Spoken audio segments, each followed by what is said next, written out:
Très heureux de vous retrouver pour cette nouvelle édition de l'information sur 7info.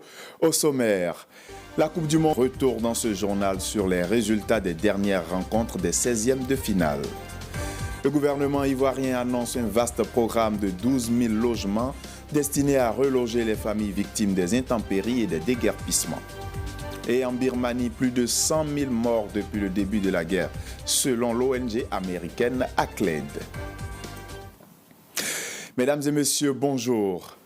Démarrons ce journal par les échos du mondial.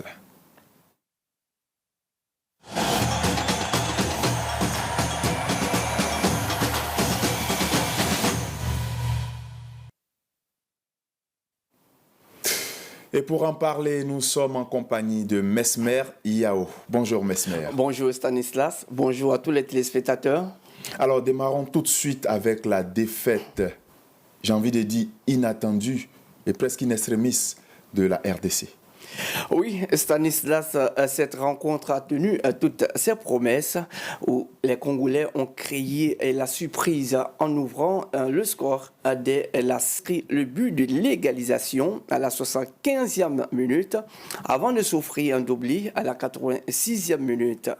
Et grâce à cette victoire, l'Angleterre va... rencontre qui s'inscrit, j'ai envie de dire, dans cette même veine, c'est celle du Sénégal face à la Belgique de Romelu Lukaku, qui a fini par s'incliner.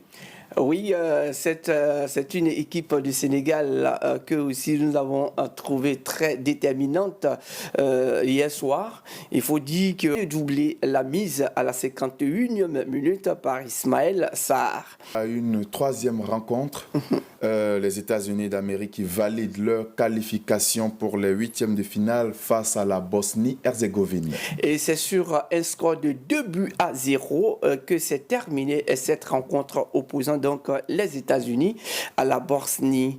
Il faut dire après une période juste avant la pause, grâce à Folarin, un Balogun à la 45e minute. Et au retour des vestiaires, Balogun a été expulsé à la 64e minute, laissant son équipe évoluer en infériorité numérique. Et malgré ce handicap, les États-Unis sont parvenus à faire le break grâce à Malik Tillman, auteur du deuxième. Alors Mesmer, avant d'aborder le programme du jour, revenons un tant soit peu sur ces rencontres qui ont vu, j'ai envie de dire, l'élimination de ces équipes africaines. Oui, alors Stanislas, il faut dire que les équipes africaines ont démarré en fanfare véritablement ces 16e des finales. Oui. Quand on prend la rencontre de la RDC, on a vu que la RDC menait, mais à la 85e minute, pratiquement, il y a eu l'égalisation et le deuxième but aussi est intervenu. Et ça a été le même scénario contre la Côte d'Ivoire, où la Côte d'Ivoire menait et nous avons été rattrapés et dans les derniers instants, nous avons été battus. Et c'est ça le péché des équipes africaines dans cette compétition. Oui, c'est un problème de gestion des scores et aussi la défense qui aussi n'arrive pas à canaliser les attaquants de l'équipe adverse. Donc il va falloir véritablement corriger cela pour les prochaines compétitions. Regardons aussi le cas du Sénégal. Oui. Le Sénégal là, un cas qui vraiment peine. C'est ça. 2-0. Vraiment, c'est inadmissible, voilà, de voir que le Sénégal là, qui menait 2-0 se faire rattraper et être laminé par cette formation. C'est pas pardonnable pour ce que le Sénégal a fait. Donc je pense que c'est une question de gestion du temps, c'est une question aussi d'expérience. On manque d'expérience. On peut aussi parler du facteur aussi l'excès de supériorité. Parce qu'après avoir inscrit 2 buts, on se croyait tout gagné. Mais on a dormi sur nos lauriers et l'ennemi est venu nous surprendre. Ça a été le cas du Sénégal. Ouais. Donc c'est ce qu'on peut noter donc, dans la prestation des équipes africaines dans cette compétition. Vraiment, il va falloir que nous réglons cela. La question de gestion des buts, la question des défenses et aussi la pression Parce qu'une fois on encaisse un but, alors nous sommes, en tout cas, c'est la débandade, surtout dans nos différents camps. Tout le monde est désemparé. Ah oui, il va falloir régler cela. Oh, c'est vraiment désolant. Parce que voir une équipe du Sénégal qui mène 2-0 jusqu'à pratiquement la fin du match et qui se fait rattraper au score. On commence à la 85e minute. À la 85e minute. On mène jusqu'à 2-0 jusqu'à la 85e minute. On s'est fait rattraper. Une minute plus tard, on encaisse le deuxième but d'égalisation. Et puis dans les prolongations, on prend un troisième but. Et comme on Vraiment, le dit, c'est pas pardonnable comme pour on le le Sénégal. dit tous les jours, en football, tant que le coup de sifflet final n'a pas retenti, le match n'est pas terminé. Ah oui. Tout est encore possible. Je pense que c'est une chose qu'on doit apprendre aux enfants, aux sportifs dès l'académie, comprendre qu'avant le coup de sifflet final, rien n'est encore joué. Même si vous menez 10-0, rien n'est encore joué. Comme le dirait quelqu'un pour rire, la Côte d'Ivoire a été éliminée, mais le Sénégal a fait pire. Dommage. On se retrouve encore en Afrique. Oui. On va suivre les autres à la télé, espérant toujours qu'une autre équipe africaine va rejoindre en huitième de finale le Maroc. Il reste encore 3 autres équipes. L'Algérie qui joue aujourd'hui. On aura le Ghana et puis le Cap-Vert. On espère que Dieu fera grâce pour que ces 3 pays-là puissent compléter le Maroc et qu'on ait au moins 4 équipes en huitième de finale. Vous l'avez dit. Oui. Parlons en même temps du programme de la journée. Oui, Stanislas, aujourd'hui, nous aurons 3 belles affiches pour le plaisir de nos téléspectateurs. Et tout démarre à 19h avec le choc Espagne-Autriche, suivi de Portugal-Croatie sous le coup de 23h temps local, c'est-à-dire en GMT. Et puis, la dernière rencontre aura lieu à 3h du matin, une rencontre qui va opposer donc la Suisse à l'Algérie. Et là, nous espérons que les Algériens feront plaisir à l'Afrique. Nous l'espérons. Oui, on espère. On a vraiment cette soif-là de voir une autre équipe africaine rejoindre le Maroc en huitième de finale et poursuivre cette aventure. Effectivement, comme le dirait quelqu'un, c'est l'Afrique qui gagne. C'est l'Afrique qui gagne. C'est l'Afrique qui gagne. Allez, merci Mesmer pour tous ces détails. Merci beaucoup Stanislas. Et puis nous donnons rendez-vous aux téléspectateurs demain matin pour le débriefing des autres rencontres. De toutes ces rencontres. Merci. Merci. Mesdames et messieurs, c'est tout pour ces échos du mondial.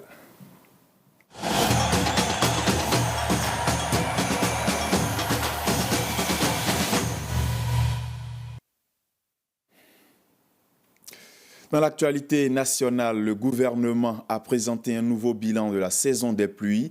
Les intempéries ont fait 59 morts sur l'ensemble du territoire national. Face à cette situation, les autorités réaffirment leur engagement à renforcer les mesures de prévention et appellent les populations au strict respect des consignes de sécurité, notamment dans les zones exposées aux risques.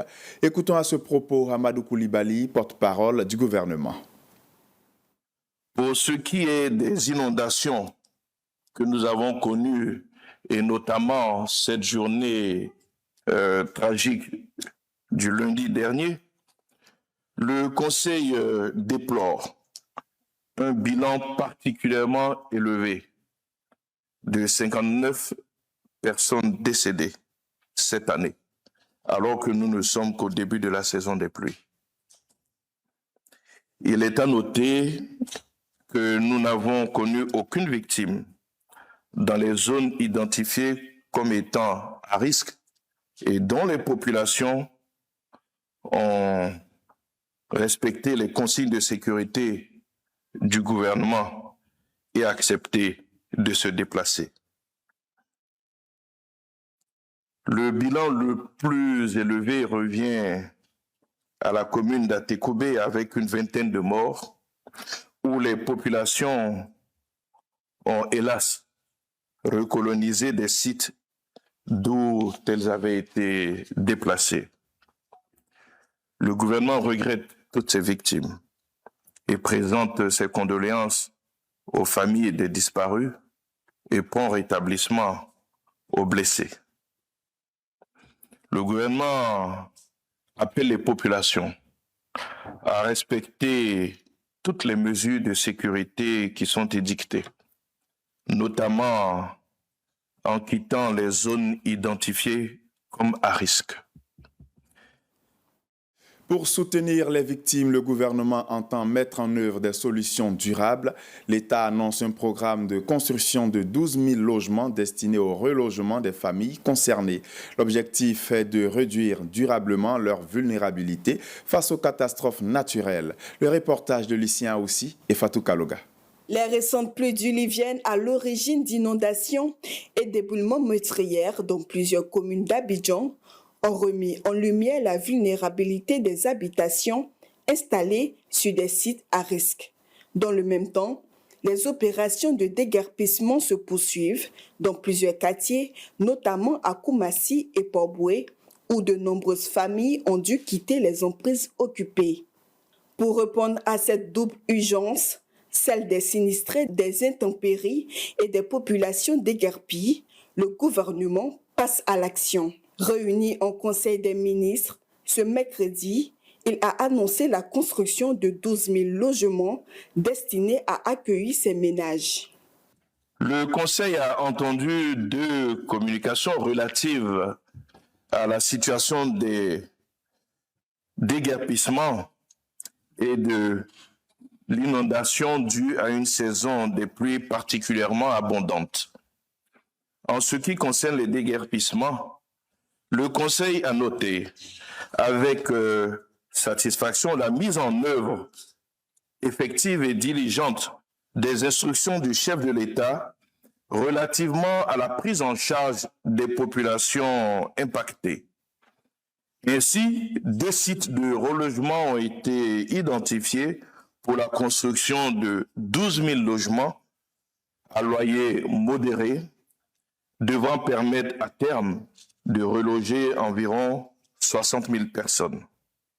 Ce programme de relogement vise à offrir des solutions d'habitat durable aux personnes affectées par les opérations de sécurisation des sites à risque et aux victimes des fortes pluies, avec pour objectif de mieux protéger les populations face aux risques d'inondation et d'éboulement. À Mosikro et à Agban, l'émotion demeure vive. Quelques jours seulement après les éboulements meurtriers, les habitants tentent de reprendre le cours de leur vie. Entre habitations détruites, pertes matérielles et douleurs, des disparitions, les reconstructions s'annoncent longues et difficiles. Le reportage est de Déinding Nikaï. 2 jours après les éboulements survenus à Mosikro et Agban, les autorités ont invité les populations vivant dans les zones à risque à quitter les lieux afin de prévenir de nouveaux drames. Les toitures de plusieurs maisons ont été retirées et certaines habitations éventrées pour contraindre les habitants à quitter leur logement. Parmi les rescapés de l'éboulement de Agban, Karamoko Mariam a échappé de justesse à la catastrophe avec son nourrisson grâce à l'intervention des jeunes du quartier. Dès qu'il dormait là, il a entendu bruit.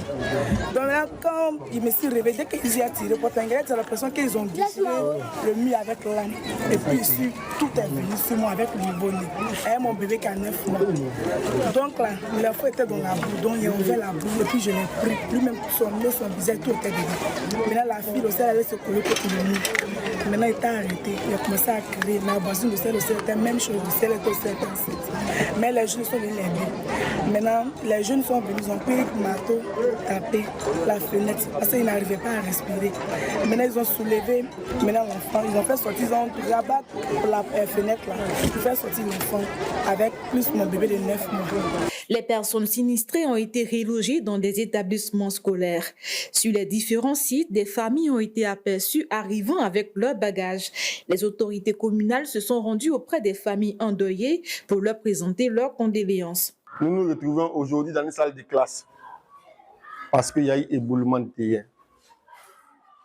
Nous sommes faits de terre, mais partir sous terre de cette façon est très très triste. Et au nom du ministre Paulin Claude Daon, au nom du député Koulibaly Namgosoro dit papa, nous venons dire Yako aux familles, Yako à Tekoubé et Yako à toute la population de Nématoulaye. Les personnes sinistrées ont exprimé leur reconnaissance envers les autorités pour l'assistance reçue. On me dit merci, surtout pour la présence de l'autorité. Il faut préciser, c'est l'honorable avec sa délégation dirigée par le président de la jeunesse RAGP à Tékoubé, vraiment venu nous apporter aide et soutien. Nous leur disons merci pour l'action. Bon, depuis que l'action s'est posée, depuis lundi, mardi, dès que nous avons une information que la municipalité est le site dédié pour nous, nous avons tout de suite décidé de ruer vers l'endroit et s'organiser et remettre les femmes et les hommes à côté. Donc depuis lundi, mardi, c'est ce que nous faisons. Nous essayons de nous organiser. Vous voyez même les barrages. Les barrages même sont là, tout le monde est là, les gens commencent à venir. On s'organise autant qu'on peut. On prie Dieu que après cette traversée-là, on puisse avoir une mieux-être quelque part. Les habitants de Mosiko et Agbon espèrent désormais qu'une solution durable sera rapidement trouvée afin de leur permettre de retrouver un logement et de reprendre une vie normale. Les fortes pluies ont également des répercussions sur le coût de la vie. Au marché Gouro d'Adjamé, les difficultés d'approvisionnement entraînent une hausse des prix de plusieurs produits vivriers. Commerçants et consommateurs font face à cette flambée qui pèse davantage sur les budgets des ménages. Le constat de Drissa Diané avec le commentaire de Carmel Yao. Les étals restent bien garnis. Bananes plantain, igname, manioc, tomates ou encore piment continue d'alimenter le marché Gouro d'Adjamé. Mais derrière cette apparente abondance, les commerçantes évoquent des difficultés de plus en plus importantes pour acheminer les produits depuis les zones de production. Selon elles, les pluies ont fortement dégradé plusieurs axes, rallongeant les trajets et augmentant les coûts de transport. Chez nous là-bas, à cause de l'eau, il n'y a pas de route. On ne peut pas rentrer même en brousse pour payer les bananes parce que les routes sont gâtées. Donc nous demandons l'État pour faire un effort pour aller arranger les routes de notre campement. Là. Fait achat à Divo, dans un village qui s'appelle à Djeriye. Mais on n'est pas en route. Et veut que les cas de cas voient nos cas. On n'est pas en route. La route qu'on prend bagage dedans là, en tout cas, c'est pas bon. Quand il pleut là, souvent on peut faire une semaine sur la route. On n'est pas encore arrivé à Divoville. Ces surcoûts se répercutent progressivement sur les prix de vente. Les grossistes qui s'approvisionnent ici avant de ravitailler les marchés des communes d'Abidjan disent subir de plein fouet cette hausse avec une marge de manœuvre de plus en plus réduite. Parce qu'il pleut, on ne gagne pas bagage. Il dit qu'il n'y a pas de route. À cause de ça, on ne gagne pas bagage. Si le bagage vient là, ça devient cher. Donc on ne gagne pas. La vie en chasse mollo, on ne gagne pas. Donc il n'est qu'à faire, il n'est qu'à ranger la route. Là, nous tous, on va gagner majement. Qu'est-ce que vous êtes venu acheter et puis vous trouvez ça cher? C'est banane qui est venu, on est venu acheter banane. Donc banane là, c'est cher. Parce qu'on dit qu'il n'y a pas de route. Parmi les produits les plus touchés, la banane plantain. Aliment de base pour de nombreux ménages, son prix connaît une hausse qui oblige certains consommateurs à revoir leur habitude d'achat. Je suis venue même pour acheter de la banane, mais vraiment, je ne sais pas si c'est l'heure, mais c'est vraiment cher. C'est vrai qu'il n'y a pas de banane, mais le prix est vraiment aisé. J'ai acheté des tomates et dans le marché, on constate qu'il n'y a pas pratiquement de tomates. Donc c'est vraiment cher. Si les pluies persistent et que les axes desservant les zones de production continuent de se dégrader, commerçants et consommateurs redoutent une nouvelle flambée des prix dans les prochaines semaines avec un impact direct sur le panier de la ménagère. Ouvrons à présent la page internationale.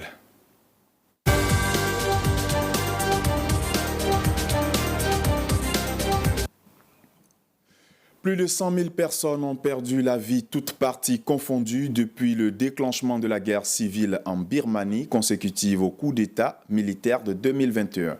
C'est ce qu'a annoncé l'ONG ACLED, une organisation spécialisée dans le suivi des conflits armés.